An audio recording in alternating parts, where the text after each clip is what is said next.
ng Panginoon, purihin ng Diyos. At tayo po sa ating program, susunod po tayo. Para po sa ating testimonies, ay meron po nakalagay po dito. After ito, then we'll proceed po sa ating praise and worship. Unahin po natin, isa sa mga nakalasap ng kagalingan ng Panginoon, hibala, dahil din sa pananalangin. Tawagin po natin, Sister Kirby Valdez. Palapakan natin ang purihin ng Diyos.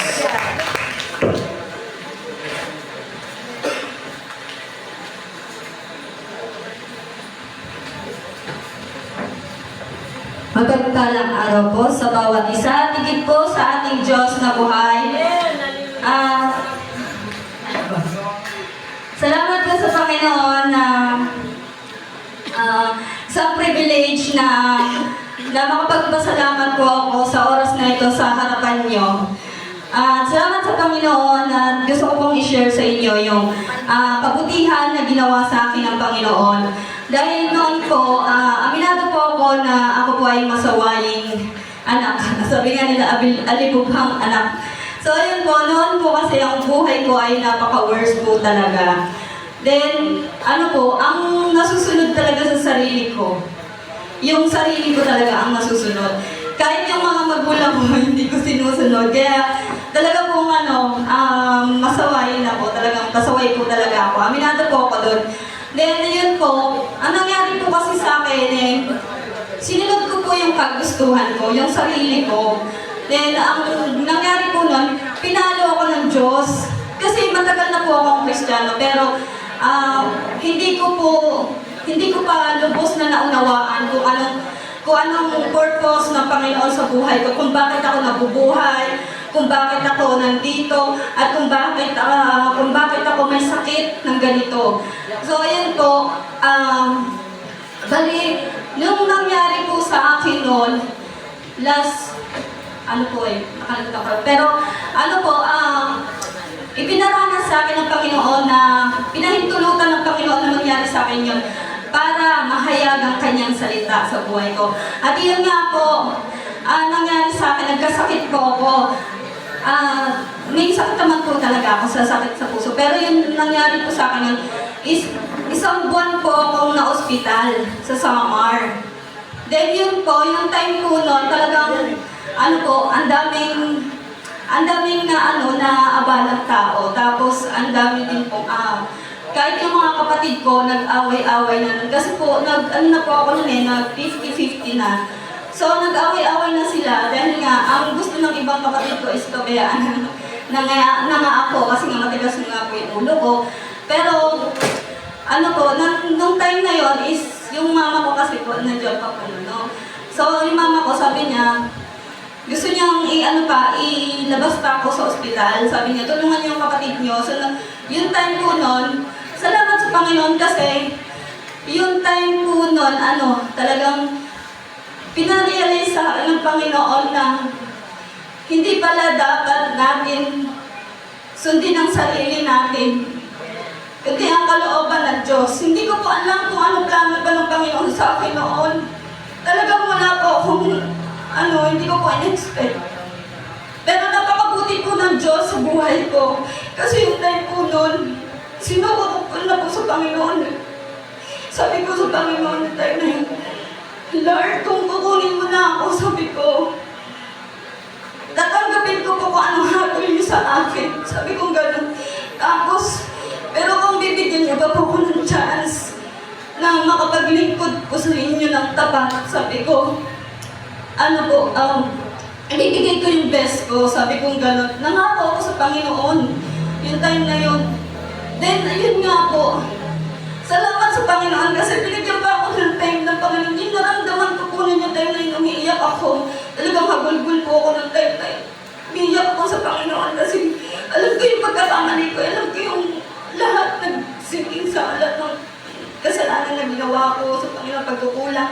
Lahat ng ginawa kong pambabaliwala sa Panginoon, lahat nung gusto man na pinili ko, yun yung pinahintulutan ng Panginoon para ma-realize ko yung kabutihan ng Diyos sa buhay ko. So yun po, talagang ang time na yun, sabi ng Panginoon sa akin, Alam niyo po yung time na binigyan ako ng Panginoon na yung, di ba po, nagpe-prayer ako noon, sabi ko, sinusuko ko na talaga sa Panginoon, pero yung hininga ko po, naramdaman ko na lalabas na talaga sa katawan ko. Ang init, pero kalahati lang. Tapos dito yung kalahati, malamig na siya, yung katawan ko. Then yung talagang yung spirit, parang nararamdaman ko na lalabas na. Mawawala na talaga ako ng hinga. Ayun po yung feeling ko noon, talagang 50-50 na talaga ako, hindi na ako makatayo, hindi na ako makalakad. As in talaga, kahit yung mga kapatid ko, hindi na nila ako mabuhat. Dahil sa sobrang bigat ko, sa sobrang manas ko.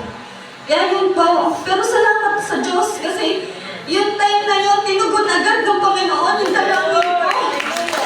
Diba po, hindi ko po in-expect na alam ko po hindi ako dapat sa Panginoon. Pero napakabuti ni Diyos, napakabuti ng Panginoon. Kasi binigyan pa ako ng buhay, binigyan pa ako ng hininga, binigyan pa ako ng pagkakataon na makapagsisi. Na makapaglingkod pa sa Kanya, yung tipong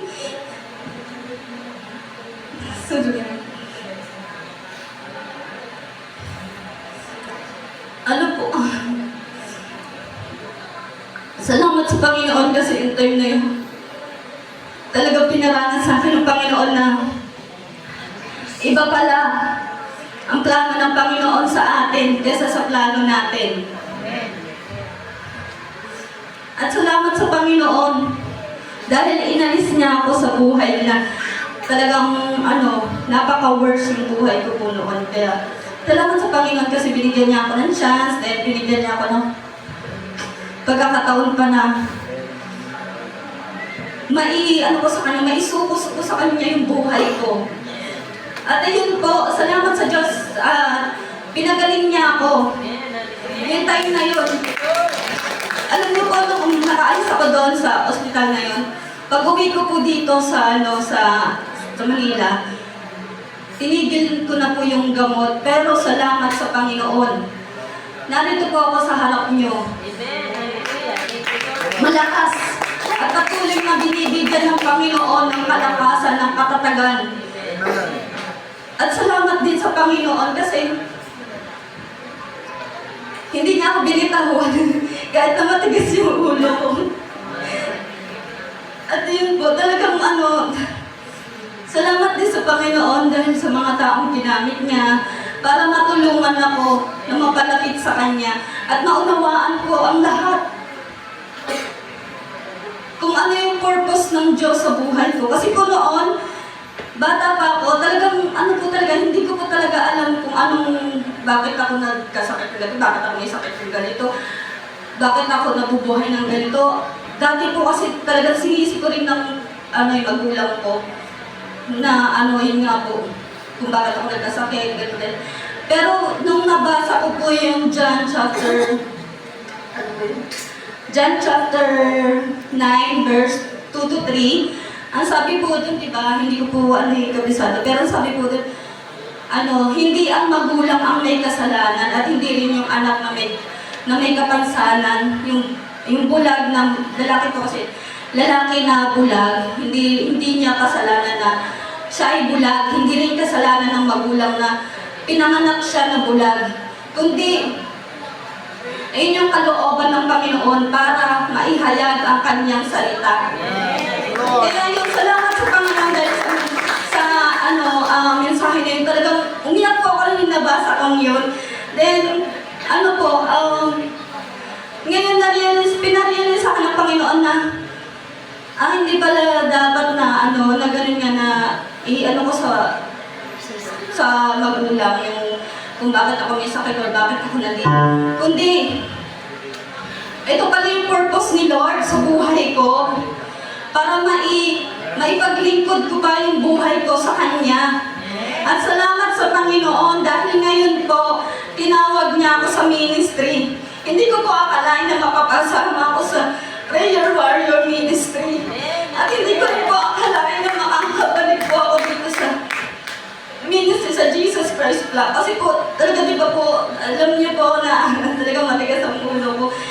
Hindi po ako devoted nun kay Lord, kahit na Kristiyano na ako. Talagang inaano ko yung sarili ko. Pero salamat sa Panginoon kasi pinaglaban niya ako. At ngayon, hindi ko po akalain na bibigyan niya ako ng gampanin sa ministeryo na kahit na ganito yung sitwasyon ko, kahit na may sakit ako. Pero salamat sa Panginoon kasi pinarealize niya sa akin na hindi ba lahat lang ang sakit ko para mapaglingkuran ko siya.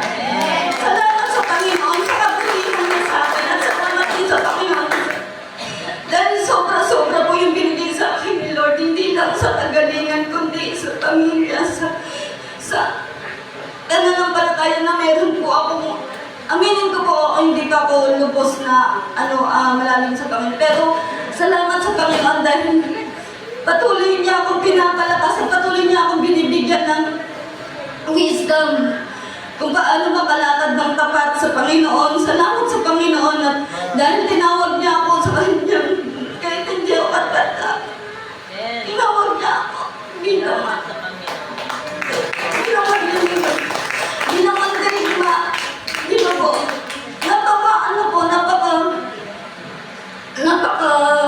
Thankful, malaking biyaya po na ibinigay sa akin ng Panginoon. Kaya salamat sa Panginoon.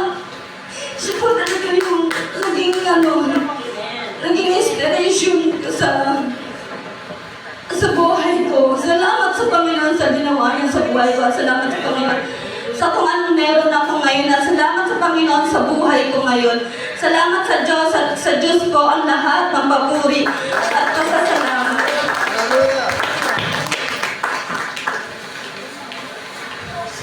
Ilagay na po natin itong tissue para next day. Praise the Lord. Malapakan natin ang Panginoon po rin ng Diyos.